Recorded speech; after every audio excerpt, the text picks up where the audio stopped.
Home pound அப்படின்னு போட்டிருக்கு.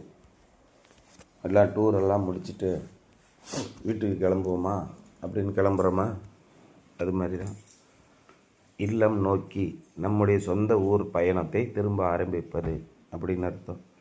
எல்லா பேரும் இந்த ஊர்லேயே தான் இருக்கணும்னு நினைக்கிறாங்க.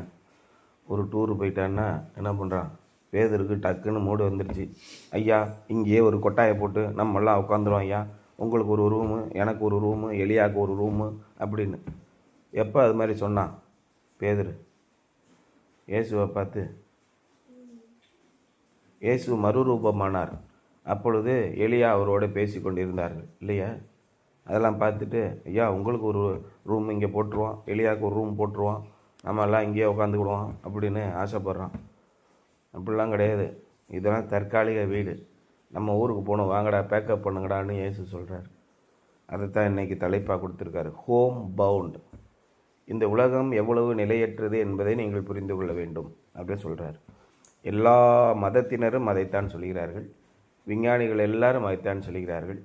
கடவுள் மறுப்பாளர்கள் மட்டும் என்ன சொல்லுவாங்கன்னா, அப்படிலாம் கிடையாது, நம்மளாம் நாய்ங்க, நம்மளாம் ஒரு மிருகங்கள் மாதிரி, நம்மளாம் தன்னை போல் இந்த உலகத்தில் உண்டானோம், மறுபடியும் செத்து மண்ணாக போயிடுவோம், இன்னொருத்தையும் வருவான், மறுபிறவி திரும்ப இன்னொரு ஊருக்கு போகிறது, அதெல்லாம் கிடையாதுயா அப்படின்னு சொல்கிறோம். ஆனால் இப்போ லேட்டஸ்ட்டாக குவாண்டம் சயின்ஸ்னு ஒன்று வந்திருக்கு, படித்து பார்த்தீங்களா? Death is not a state, அதெல்லாம் ஒன்றும் அழிவு கிடையாது அப்படின்னு சொல்லி சொல்கிறாங்க. மரணம் என்பதே ஒன்று இல்லை, ஒரு நிலையிலிருந்து இன்னொரு நிலைக்கு நாம் மாற்றம் அடைகிறோம். அப்படின்னா குவாண்டம் சயின்ஸ் என்ன சொல்லுது? இன்னொரு நிலையை மாற்றுகிறது என்று தான் சொல்லிக்கிறது. இப்போ அவன் என்ன சொல்ல வரான்னா, நம்ம ஒரு ஸ்டேட்டில் இருக்கோம். இப்போ நமக்குள்ளே ஃபுல்லாக நம்ம உடல் பூரா அணுக்களால் ஆனது. என்ன அணுக்கள் இருக்கிறது? நம்ம உடல் 90%, 95% நீரால் ஆனது. அப்போ நம்ம நம்மளை உடலை எரிச்சிட்டோன்னா இந்த இவ்வளோ ஒரு ஸ்பூன் அளவுக்கு தான் சாம்பல் வருது. இப்போ நவீன மின் மயானம் வருதுல்ல, அதில் போட்டு எரிக்கிறாங்க, இந்த இவ்வளோ சாம்பல் வரும். மற்றதெல்லாம் எங்கேயா போச்சு? எல்லாம் தண்ணிங்க, ஆவியாக போயிடுச்சுங்க அப்படிமா.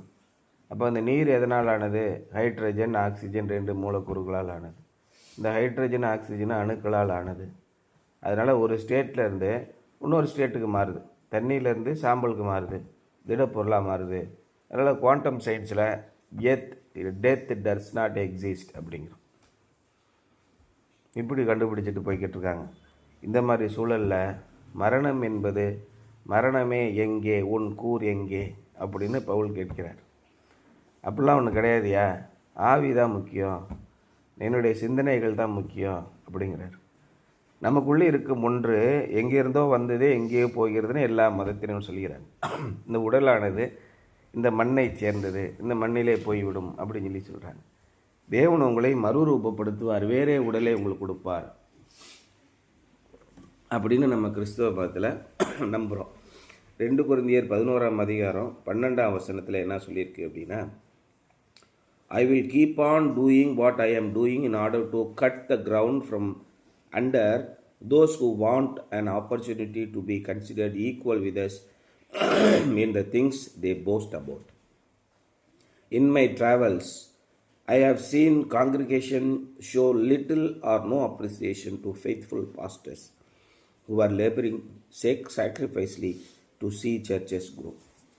இன்றைக்கு உள்ளபடி உண்மையாக ஆண்டவருக்கு ஊழியம் பண்ணுகிற எவரையும் இந்த சபை மக்கள் மதிப்பதே இல்லை, கிறிஸ்தவர்கள் மதிப்பதே இல்லை. எவன் ஆடம்பரமாக ஃப்ளைட்டில் இறங்குறானோ, எவன் கோட்டு சூட்டு போட்டு பிரசங்கம் பண்ணிக்கிட்டு இருக்கானோ, எவன் மைக்கப்பிடிச்சு 4 இந்த நடன கலைஞர்களை வைத்து நாடகம் ஆடுகிறானோ அங்கே தான் கூட்டம் நிறையா போகிறோம். இன்றைக்கி எதுக்கு மெட்ராஸ்லலாம் ட்ரெண்டு எப்படி போயிட்டுருக்குன்னா, இப்போலாம் கச்சேரி மாதிரி நடத்துகிறோம், பாடல்கள் நிறைய பாடல்களை யார் நடத்துகிறாங்களோ அவங்க கூட்டத்துக்கு தான் ஆள் நிறையா போகுது. டான்ஸ் யார் நிறையா நடத்துகிறாங்களோ அவங்க கூட்டத்துக்கு போகுது. அப்போ அவருக்கு எவ்வளோ காசு கொடுக்குறாங்க? 50,000, 1 லட்சம், 2 லட்சம் இந்த மாதிரி. ஏற்கனவே ஜீசஸ் கால்ஸில் வச்சு பெரிய ஆர்கெஸ்ட்ராலாம் நடத்தி அதில் பெரிய கொள்ளையெல்லாம் போய் அது 2 பேர் சண்டை போட்டு கிடந்தாங்க. நான் தான் இவனுக்கு எல்லாம் ஏற்பாடு பண்ணி கொடுத்தேன், இவன் எல்லா காசையும் அடிச்சிட்டு போயிட்டான் அப்படின்னு 2 பேர் சண்டை போட்டு கிடந்தானோ.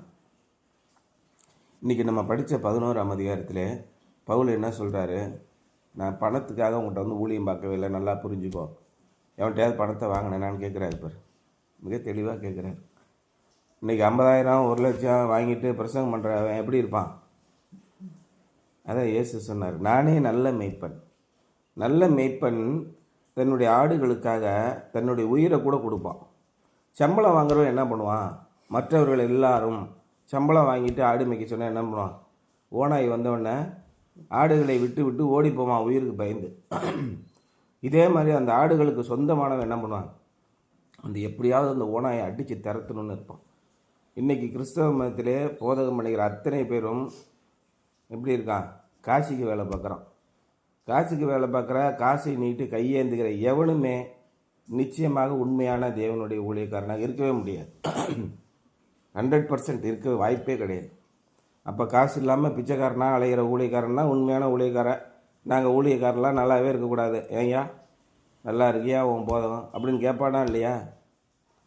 உன்னுடைய எண்ணமும் உன்னுடைய சிந்தனையும் உன்னுடைய வாழ்க்கையும் மக்களிடத்திலிருந்து பணத்தை வாங்கி தான் நான் பிழைப்பை நடத்த வேண்டும் என்று எப்பொழுது முடிவு செய்து விட்டாயோ அப்பொழுதே உன்னுடைய நம்பிக்கை தேவனிடத்திலிருந்து வெளியே போய்விட்டது. அதைத்தான் இங்கே அவர் சொல்கிறார். இந்த பாதிரியார் ஒரு அமெரிக்காவில் இருக்கார். அவர் சொல்கிற பிறகு, இன் மை ட்ராவல்ஸ், நான் பல ஊர்களுக்கு சென்றிருக்கிறேன். I have seen congregation show little or no appreciation to faithful pastors. எல்லா சபைகளிலுமே உண்மையுள்ள போதகர்களுக்கு மிக சொற்பமான அளவுக்கு அல்லது எந்தவித கருணையும் எந்தவித கரிசனையும் காட்டுவதே இல்லை. Who where labouring sacrificially to see the churches grow. எப்படியாவது தேவனுடைய சபையை வளர்த்து அநேக ஆத்துமாக்களுக்கு உதவியாக இருக்க வேண்டும் என்று உண்மையை பேசுகிற எந்த போதகரையும் மக்கள் மதிப்பதே இல்லை. நம்ம ஐயரே எடுத்துக்கோங்க, இவங்க நடக்கிறதெல்லாம் உண்மையாக சொல்லிட்டா என்ன ஆகும்? உடனே பெட்டிஷன் போட்டு ட்ரான்ஸ்ஃபர் பண்ணி விட்ருவோம். அவனுக்கு தெரிஞ்சதெல்லாம் தான். இல்லைன்னா கெட்ட கெட்ட வார்த்தையாக லெட்ரு எழுதி போடுவோம். இல்லைன்னா சர்ச்சில் நின்று நடுவில் எழுந்திரிச்சு கத்துவான். நம்ம ஆள் ஒருத்தன் கத்திட்டு இருக்கான் பாரு, அது மாதிரி இவன் தான் வீரன் நினப்பு. வெறும் சதையும் ரத்தமும் தான். ஆண்டவர் கையை நீட்டினா என்ன ஆகுன்றது தெரியல. படுத்த படிக்க கை கால் இழுத்துக்கிட்டு படுத்துட்டானா என்ன ஆகும்? வாயும் பேச முடியாது, ஒன்றும் பேச முடியாது. இந்த பேதுரு சொன்னான்ல, பிசாசின் மகனே போய் தொலை அப்படின்னு சொன்னான்ல, நீ ஒன்றுமெல்லாம் போகிறேன்னா சீமோன்றவன் பயந்து அழைட்டு, ஐயோ அந்த மாதிரி எதுவும் சப்ஜெக்ட் ஆகி நான் தெரியாமல் பண்ணிட்டேன், ஆளை விடுங்களான்னு ஓடிவிட்டான். இல்லைன்னா ஒன்றும் இல்லாமல் போயிருப்பான். டெய்லி வந்து நைன்னு இருக்கான். அந்த மாதிரி இவனுக்கு சபையில் இவன் தான் வீரன்னு கத்திக்கிட்டு இருக்கான். ஏன்? உண்மையான போதகர்களை எவனுமே மதிக்க மாட்டான். உண்மையான கருத்துக்களை சொல்லக்கூடிய, சபையை கட்ட வேண்டும், சீரழிவிலிருந்து மீட்க வேண்டும் என்று எந்த போதகர் கஷ்டப்பட்டு உழைக்கிறாரோ அவரை மதிக்க மாட்டான். நம்மளும் மதிக்க மாட்டோம். நல்லா காசு கொடுக்குறவனா தான் மதிப்போம். சிஎஸ்ஐ சர்ச்சில் இருக்கிறது எதுக்கு? நல்லா புரிஞ்சுக்கோங்க. 2 விஷயம் தான் சிஎஸ்ஐ சர்ச்சில் இன்றைக்கி மக்கள் இருக்கிற காரணம். ஒன்று கல்யாணம் நடக்கும், இன்னொன்று கருமாதி நடக்கும். இந்த 2 அளவுக்கு தான் அவன் சர்ச்சிலே இருக்கான். இல்லைன்னா ஆவிக்குரிய சர்ச்சுக்கு போயிடுவான். இங்கே ஆவி இல்லை, ஆவி எல்லாம் மேலே பறந்துருச்சு அப்படின்னு. நீங்கள் எங்கும் பிதாவை தொழுது கொள்ள வேண்டும். தினமும் நீ முழங்கால் போட்டு தேவனிடத்தில் போய் ஜெபித்து வேத வசனத்தை படிங்க. எல்லா இடத்துலையும் தேவனுடைய வசனம் கிடைக்கும். கூட இருக்கவங்களே பார்க்க வேண்டியது, உன்னையும் கூட இருக்கவன் பார்ப்பான்ல, நீ என்ன ப்ராடு வேலை பண்ணுறேன்னு, அப்புறம் இந்த சர்ச்சு சரியில்லை அப்படின்னு உங்களை நீங்களே குறை சொல்லி கொண்டு ஆவிக்குரிய சபைகளுக்கு போகிறோம்னா அங்கே போய் தனியார் பாஸ்டர்கிட்ட காட்சியை கொடுத்து அவன் வீட்டையும் பொண்டாட்டியும் சுரண்டிப்பான். இந்த வேலை தான் செய்கிறான். குடும்பத்தையே நாசம் அளிக்கிறாங்க, பிள்ளைகளுடைய வாழ்க்கையை சீரழிக்கிறான். அந்த ஜான் ஜெபராஜ் யாரை போய் கட்டி பிடிச்சிருக்கான் பார்த்தியா? இந்த மாதிரி வேலைகளை தான் செய்வான். ஆனால் நாம் எங்கே இயேசுவை தேடுகிறோம்? பாதிரியார்கள் இடத்துல தேடுகிறோம். அவன் என்ன பண்ணுறான்? காசு வாங்கிட்டு காசுக்காக வேலை செய்கிறான். உண்மையாக வேலை செய்கிற போதகர்களை ஒருவரும் மதிப்பதில்லை என்று இந்த பாதிரியார் சொல்கிறார். Some of these men were underpaid and over work. சில உண்மையான ஊழியக்காரர்கள் என்ன பண்ணுறாங்க? கடினமாக இரவும் பகலும் அவர்கள் தேவனுடைய வசனத்தை இலவசமாக பிரசங்கிக்கிறார்கள். சாப்பாடு கூட வாங்கி கொடுக்க மாட்டேங்கிறாங்க, ஒரு தங்குறதுக்கு இடம் கூட கொடுக்க மாட்டேங்கிறாங்க. இந்த மாதிரிலாம் செய்கிறாங்க. ஆனால் இவங்களிடத்தில் எவனுமே கேட்பதில்லை. இந்த மாதிரி மக்களிடத்திலே அவர்கள் எதையும் எதிர்பார்ப்பதில்லை. தேவனிடத்திலே பெற்று வாழ்கிறார். சாது சுந்தர் சிங்கோட வாழ்க்கை வரலாறு படிச்சிங்கல்ல, அப்போ அவங்களுக்கு கொடுத்தேன்ல, அவர் எங்கே போய் தங்குறாரோ ஒரு போர்வை ஒரு குச்சி தான் வச்சுருப்பார். சாப்பாடுக்கு டப்பாலாம் இதெல்லாம் எடுக்க மாட்டார். யாராவது கொடுத்தா சாப்பிடுவார், இல்லைன்னா பட்னியாகவே படுத்துக்குவார். என்னுடைய ஆண்டவர் எனக்கு கொடுப்பார், கொடுக்கலைன்னா ஏதோ அவர் கொடுக்க விரும்பலை விடு பட்னியாக அநேக நாட்கள் இருந்திருக்கார். அவர் பென்ஸு காரில் தான் எப்பயுமே போவார், ஏசி போடாமல் போக மாட்டார் அப்படின்னு எழுதியிருக்க. இந்த காமராஜர், கர்ம வீரர் காமராஜர், எளிமையின் சிகரம் அப்படி போடுறாங்கல்ல, அவர் வந்து செவர்லைட் காரில் தான் போவார். எப்பயும் 24 ஹவர்ஸ் ஏசியில் தான் போவாராம். 555 சிகரெட்டு தான் குடிப்பாராம். எந்த டிபியில் தங்கினாலும், ட்ராவலர்ஸ் பெங்களூரில் தங்கினாலும் ஏசி இருந்தால் தான் தங்குவாராம், இல்லைன்னா தங்க மாட்டாராம். வெளியில் எப்படி இருக்கு, கர்ம வீரர் காமராஜர், ஏழைகளின் தந்தை இப்படிலாம் போடுறோம்ல, போட்டுக்க நீ பாட்டு எனக்கு அதை எழுதிக்க. அது மாதிரி தான் நம்ம அளவுலாம் இன்றைக்கி எப்படி இருக்கான், Benz car, Mercedes Benz, BMW, Audi, அப்புறம் ரேஞ்ச் ரோவர். இப்போ நம்ம ஸ்டாலின் போகிறாரு, அது என்ன காரு, அதானே, அந்த மாதிரி காரில் தான் நம்ம ஊழியக்காரங்க போகிறாங்க. ஆறு வீட்டு காசுடா, ஏழைகளை சுரண்டி சம்பாதிச்சே சார், வேணால் நீங்கள் பார்ட்னராக இருங்க, நம்ம 2 பேரும் சேர்ந்து சம்பாதிப்போம் அப்படின்ட்டு இருக்கான். இந்த மாதிரி வர ஊழியக்காரன் எப்படி இருப்பான், வெளியில் ஆண்டவர் ஏழைகளுக்காக ரத்தம் சிந்தினார் அப்படின்னு சொல்லி பிரசங்கம் பண்ணுவான். ஏழைகள்கிட்டருந்து எல்லா ரத்தத்தையும் பிடுங்கி எடுத்துருவான். உண்மையான ஊழியக்காரன் சாது சுந்தர் சிங் என்ன பண்ணார், நடந்தே போனார். எல்லாம் இந்தியா, திபேத், சைனா நடந்தே போனார். தமிழ்நாடு வரைக்கும் நடந்தே வர, போகிற இடத்தில் எல்லாம் தேவனை பற்றி சொல்லிக்கொண்டே வருகிறார். இறை வார்த்தைகளே, யார்கிட்டையும் இன்றைக்கி சர்ச்சுக்கு ஃபோன் பண்ணி நாளைக்கு காலையில் ஐயா வராங்க, எல்லாம் ஏசியில் ரூம் ரெடி பண்ணு. நம்ம அங்கிள் போய் என்ன பண்ணார், டைமண்ட் ஹோட்டலில் ரூம் போட்டார். 3 நாள் இருக்கிற ஐயரை காலி பண்ணிவிட்டு 2வது ஐயரை கொண்டு வந்து அவசரமாக ஏசி ரூம் போட்டு உட்கார வச்சுருக்காரு. இந்த ஐயர் 3 நாள் ஜபத்தில் இருக்கார். ஏசி ரூமில் வந்து ஜபத்தில் இருந்து அப்படியே சர்ச்சையை புனிதப்படுத்தி மேலே தூக்கிட்டு போயிட்டார். இவனுடைய கனவு கடைசியில் அவனுக்கே ஆப்பு விழுந்துச்சு. இதான் ஆண்டவருடைய கிரியைங்கிறது வேற. நீ ஐயரை புதுசாக கொண்டு வந்து எங்கிட்ட தான் நீ ஏசி ரூமில் போட்டு வச்சாலும் உனக்கு தாண்டி ஆப்பு அப்படின்னு விழுந்துச்சு. ஆனால் சாது சுந்தர் சிங் என்ன பண்ணார்னா, மனிதர்களை நம்பவே இல்லை.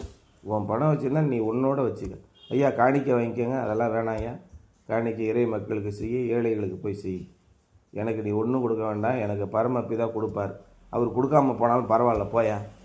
அதான் தானியேல் சொன்னார், எங்களை இந்த சிங்கத்தின் கெபியிலிருந்து காப்பாற்ற எங்களுடைய தேவன் வல்லமையுள்ளவராக இருக்கிறார், அப்படியே காப்பாற்றாமல் போனாலும் பரவாயில்ல போ, அவருக்காக நான் ஜாவுறோம் அப்படின்ட்டான்.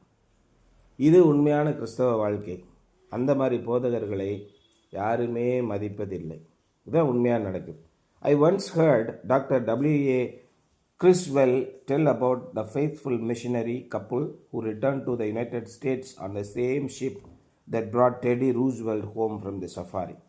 டெடி ரூஸ்வெல்ட்னு அமெரிக்க ஜனாதிபதி இருந்தார். அவர் ஆப்பிரிக்கா நாட்டுக்கு வந்து சஃபாரி அப்படின்னா ஒரு சுற்றுலா போகிறார், கானகத்திற்கு, வனத்திற்கு சுற்றுலா போய் யானைகள் மேலெல்லாம் இது பண்ணிவிட்டு அங்கே இருக்கிற மிருகங்களெல்லாம் பார்த்துட்டு ரிட்டர்ன் வர்றாரு. அதே கப்பலில் கிட்டத்தட்ட 40 ஆண்டுகள் ஆண்டவருக்காக உழைத்து தேவனுடைய வசனத்தை சொல்லிவிட்டு சொந்த நாட்டுக்கு திரும்புகிற ஒரு வயதான மிஷினரி தம்பதியர் வருகிறார்கள்.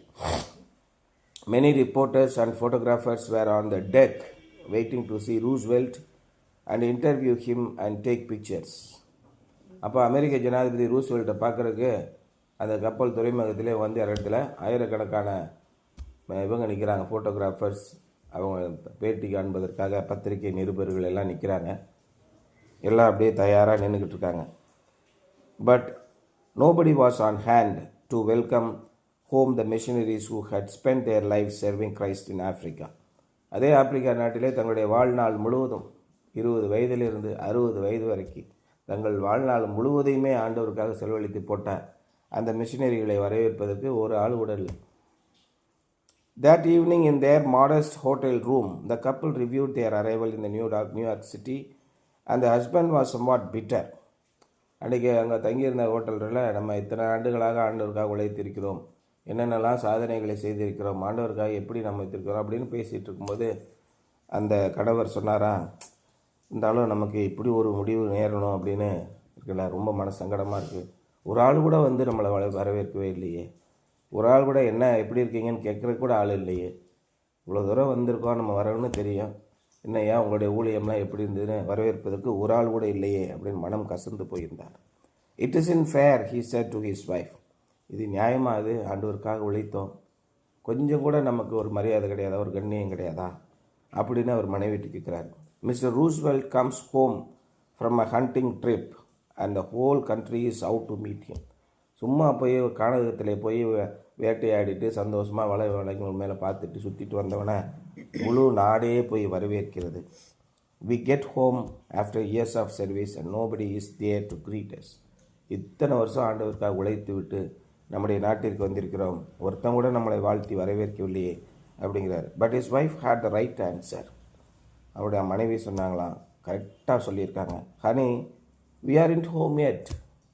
நாம் இன்னும் நம்முடைய சொந்த நாட்டிற்கு போகவில்லை, நாம் இன்னும் உழைத்து கொண்டிருக்கிறோம். நம்முடைய சொந்த நாட்டிற்கு போகும்போது அதான் அன்றைக்கி ஐயர் சொன்னார்ல, ஐயர் சொன்னார்னு சொல்லிட்டு இவர் சொன்னார், ஞாபகத்தில் இருக்கா?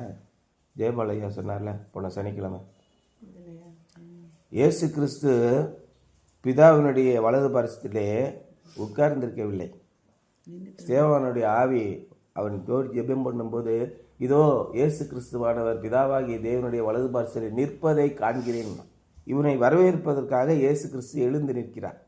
ஸ்டாண்டிங் ஓவேஷன் அப்படி சொல்லி சொல்லுவாங்களா, எல்லாரும் எந்திரிச்சு நின்று கை தட்டுவாங்க. அதே மாதிரி இயேசு கிறிஸ்து ஸ்தேவானை வரவேற்பதற்காக எழுந்து நின்று கொண்டிருந்தார், அவர் அமர்ந்திருக்கவில்லை. அந்த மாதிரி நாம் இந்த உலகத்திலே ஆண்டவருக்காக உண்மையாக பணியாற்றி ஆண்டவருக்காக உண்மையான வாழ்ந்து நாம் போகும்போது எப்படி இருப்போம்? ஆண்டவர் நம்மை வரவேற்பதற்கு தகுதி. அதுதான் நம்முடைய சொந்த இல்லம், சொந்த வீடு, சொந்த நாடு. இந்த உலகத்திலே நம்மை மதிக்காமல் இருக்கலாம். நாம் ஆண்டவருக்காக வாழும்போது உங்களை என்ன சொல்லுவாங்க? கேணையர்கள் என்று சொல்வார்கள். அதான் போட்டிருக்கு. எங்களை நாங்கள் பிரசங்கியாத இன்னொரு கிறிஸ்துவை பிரசங்கிக்கிறான். இன்னொரு கிறிஸ்து ஆண்டவரிடத்திலே நீங்கள் வந்து ஜெபித்தால் உங்களுடைய கடன்களை எல்லாம் நீக்கி விடுவார், உங்களுக்கு 50,000 கோடி சொத்து கொடுப்பார், உங்களுக்கு மெர்சிடஸ் பென்ஸ் கார் கொடுப்பார், ஹெலிகாப்டர் கொடுப்பார். இனிமேல் பிரசங்கியார்கள் எல்லாரும் ஹெலிகாப்டரில் வந்து தான் இறங்குவார்கள் என்று சொல்லி மக்களை ஏமாற்றி உன் தாலியை அறுத்து போடுன்னு சொல்லி காசு கூடையாக வாங்கி இன்றைக்கி போஸ்கோ சட்டத்தில் உள்ளே இருக்கான். தங்கள் திரளான ஐஸ்வர்யத்தை நம்பி அதான் போகிறாங்க. பைபிளில் போட்டிருக்கு, சங்கீதத்தில் தங்களுடைய திரளான பணத்தின் மீது உங்களுக்கு பணத்தை ஆண்டவர் கொடுப்பார். நீங்கள் ஆண்டவருக்கு உண்மையாக இருக்கும்போது ஆசீர்வாதங்களையும் எல்லாவற்றையும் ஆண்டவர் கொடுப்பார். ஆனால் ஆண்டவர் மீது உள்ள நம்பிக்கையை விட்டுவிட்டு பணத்தின் மீது நம்பிக்கை வந்தவுடனே நீங்கள் அழிய தொடங்கி விடுவீர்கள். இதுதான் முக்கியம்.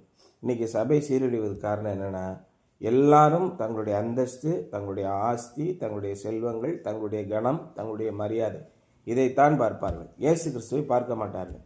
இயேசு கிறிஸ்துவை பார்க்காமல் எல்லாரும் தடுமாறி விடுவார்கள். இந்த சூழலிலே அவர்களுக்காக பரிதாபப்பட்டு நாம் இயேசு கிறிஸ்துவை உண்மையாக பின்பற்றி அவரை நம்முடைய வாழ்விலை காண்பித்தால் நம்முடைய வாழ்க்கையில் வரக்கூடிய ஒவ்வொரு பிரச்சனைக்கும் இயேசு கிறிஸ்துவினிடத்திலே சொல்லி அதிலிருந்து விடுதலை பெற்று வாழ்ந்து காட்டும்போது ரொம்ப கஷ்டம், ஈஸி கிடையாது.